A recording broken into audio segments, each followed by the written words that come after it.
नमस्कार प्रेक्षकांनो, सावळ्याची जणू सावली मालिकेच्या येणाऱ्या आठवड्यामध्ये अतिशय जबरदस्त ट्विस्ट आपल्याला बघावयास मिळणार आहे.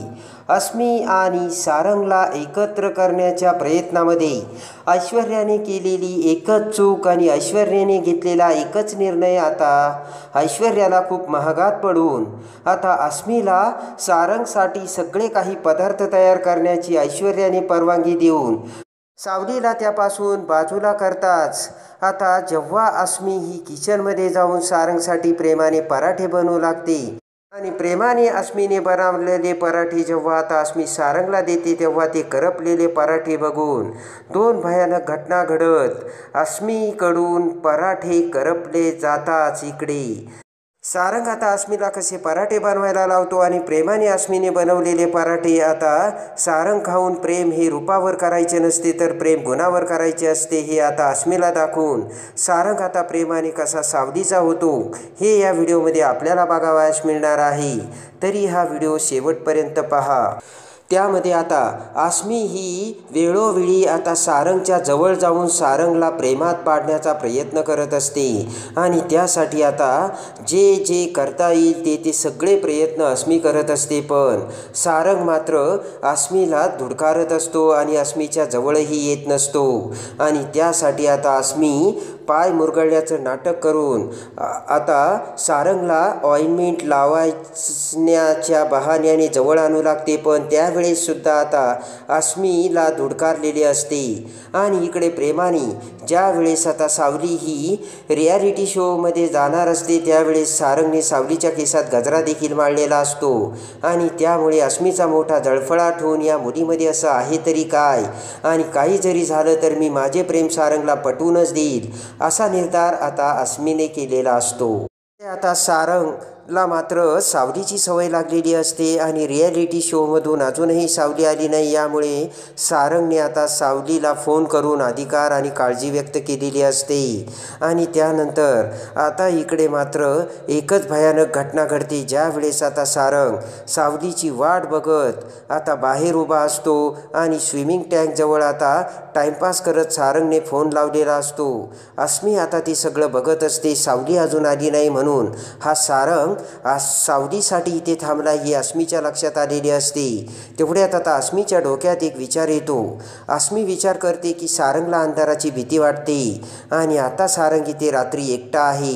जर आपण घरातली लाईट पूर्ण घालवली तर सारंगला अंधाराची भीती वाटेल आणि आपण सारंगकडे गेलो की लगेच सारंग आपल्याला मिठी मारेल हे आता अस्मीच्या लक्षात येतं आणि पटकन आता लाईटच्या मीटरपाशी जाऊन अस्मी आता सारंग हा फोनवर बोलत असताना लगेच तो मीटरचा खटका बंद करते. त्याच वेळेस मेंदळ्यांच्या घरातील सगळी लाईट गेलेली असते आणि सगळीकडे अंधार झालेला असतो आणि अंधार होताच आता सारंग मात्र पुन्हा घाबरू लागतो. मला वाचवा मला वाचवा हे लहानपणीचे सारंगचे शब्द आता सारंगच्या डोक्यात घुमू लागतात आणि सारंग आता घाबरतो. शेजारी स्विमिंग टँक असतो आणि त्याच वेळेस आता इकडे अस्मीला खूप आनंद झालेला असतो. पण नीतीच्या मनात वेगळंच असतं आणि त्याच वेळेस सावली तिथे येते. अंधारात सारंग आता चाचपडताना बघून सावलीला खूप मोठा धक्का बसतो आणि पळतच सावली आता सारंगकडे येते. सारंगला बघताच आता लगेचच सावली म्हणते की सारंग सर मी आले घाबरू नका आणि आता पडत असलेल्या सारंगला आता सावली धरते कारण अंधारात सारंगचा तोल जाऊन सारंग आता स्विमिंग टँकमध्ये पडणार असतो. तोच सावलीने येऊन सारंगला धरलेले असते आणि सारंगला वाचवलेले असते. इकडे मात्र अस्मी तो सगळा प्रकार बघते आणि पुन्हा आता अस्मीचा मोठा जळफळाट होतो आणि आता सावली आणि सारंगला एकमेकांच्या मिठीत बघून अस्मी म्हणते सारंग अरे काय झालं तुला. पटकन आता सावली बाजूला होते आणि पळतच आता अस्मी तिथे येते तर अस्मीला बघून सावली आता तेथून निघून जाते. इकडे आता लगेचच अस्मी ही सारंगला म्हणते की सारंग अरे तुला माझं प्रेम आठवत नाही का. मी सुद्धा तुझ्यावरती खूप प्रेम केलं होतं आणि मला खात्री आहे एक ना एक दिवस माझ्या प्रेमाची जाणीव तुला नक्की होईल. आणि आता सारंगला मात्र तो धक्का बसलेला असतो आणि सारंगला फक्त सावलीच आठवत असते. आणि काहीही न बोलता आता सारंग तेथून निघून गेलेला असतो. इकडे मात्र अस्मीचा मोठा जळफळाट झालेला असतो. काहीही करून या सावलीला आता हिला धडा शिकवायचाच आणि काहीही करून सावलीला सारंगपासून बाजूला करायचीच. आणि त्यासाठी आता इकडे अस्मी ही ऐश्वर्याची मदत घेण्याची ठरवते. आणि इकडे आता लगेचच ऐश्वर्याकडे येत आता अस्मी म्हणते की मला सारंगला जवळ करायचं आहे, पण ती पोरगी मला काही सारंगच्या जवळ येऊ देत नाही. ऐश्वर्या म्हणते थांब, तुला बोलता येत नाही, आता तू काही काळजी करू नकोस, मलाच काहीतरी करावं लागेल. आणि पटकन आता सावली ही किचनमध्ये काम करत असताना ऐश्वर्या तिथे येते आणि सावलीला म्हणते की सावली काय करतेस. तर सावली म्हणते की सारंग सरांसाठी कॉफी करते.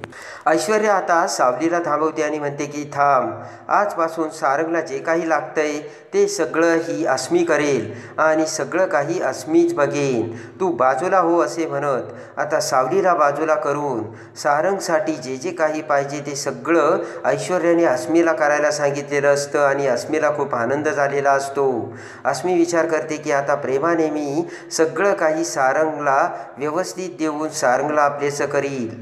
आणि आता इकडे सारंगने सावलीला कॉफी मागितलेली असते, पण सावली कॉफी न देता आता पुन्हा सारंगकडे येते. तर आता सारंग म्हणतो कॉफी कुठे? तर सावली म्हणते की अस्मी मॅडम करणार आहेत, कारण ऐश्वर्या मॅडमने मला तुमच्यासाठी आता काहीही करायला बंदी घातली. तेव्हा आता सावली तेथून निघून जातो. तर सारंग म्हणतो असं आहे का? तर आता प्रेमाने कॉफी बनवून अस्मी आता सारंगला कॉफी आणते. तर आता सारंग म्हणतो की अस्मी मला पराठे हवेत, झाला सावलीला सांगू का? तर लगेचच अस्मी म्हणते की हे काय सारंग, मी देते ना तुला बनवून. आता अस्मी ही पराठे बनवायला आता किचनमध्ये जाते. आणि आता अस्मीला पराठे कसे बनवायचे ते माहीतच नसतं. मोबाईलमध्ये रेसिपी बघून कसे तरी आता अस्मीने पराठे केलेले असतात, पण ते पराठे एकदम करपलेले असतात. आणि अस्मीची ती करत असताना फटफजिती झालेली असते. तरीसुद्धा ते करून आता अस्मी ते पराठे सारंगला घेऊन देते. तेव्हा ते आता सगळे आता करपलेले पराठे बघून तिलोत्तमा सारंगला मोठा धक्का बसतो. आणि लगेच आता सारंग म्हणतो आई आता ही असे पराठे खायची का? तिलोत्तमा म्हणते की अरे सारंग काय झालं? सारंग म्हणतो आई तू एक पराठा खाऊन बघ. तेव्हा तो पराठा खाता क्षणी ते सगळे जळालेले पराठे बघून तिलोत्तमाला आता अस्मीचा राग आलेला असतो. तर आता सारंग म्हणतो की थांब. लगेच आता सारंग सावलीला पराठे बनवायला लावतो. तर मोठ्या प्रेमाने सावलीने पराठे बनवून आता खूप खमंग असे पराठे बनवून सावली आता सारंगला देते. आणि ते पराठे खाता क्षणीच सारंग आता तृप्त झालेला असतो. आणि लगेच आता सारंग अस्मी आणि तिलोत्तमाकडे बघत म्हणतो की आई रूपावर जायचं नसतं, रंगावरती जायचं नसतं, तर गुणावरती जायचं असतं. आणि आज बघितली का सावलीच्या हातची चव? आणि जे गुण ज्या व्यक्तीमध्ये आहेत ना ते स्वीकारायलाच पाहिजे असे म्हणत प्रेमाने आवडीने आता सारंग हा सावलीच्या हातचे पराठे खातो. आणि सारंगने आता त्या क्षणी सावलीला सांगितलेले असते की माझ्यासाठी जोपर्यंत सर्वात येत नाही तोपर्यंत सगळं काही तूच करून द्यायचं सावली, करशील ना तर सावली मान हलवते. आणि सारंगने आता अस्मीची चांगलीच जिरवलेली असते. उफाळून आलेला अस्मीचा माज आता सारंगने एका सेकंदात उतरवलेला असतो. आणि सावलीला आता मानाने सावलीच्या हातची चव आता तिलोत्तमाला दाखवून सारंगने सावलीला आपलं बनवलेलं असतं.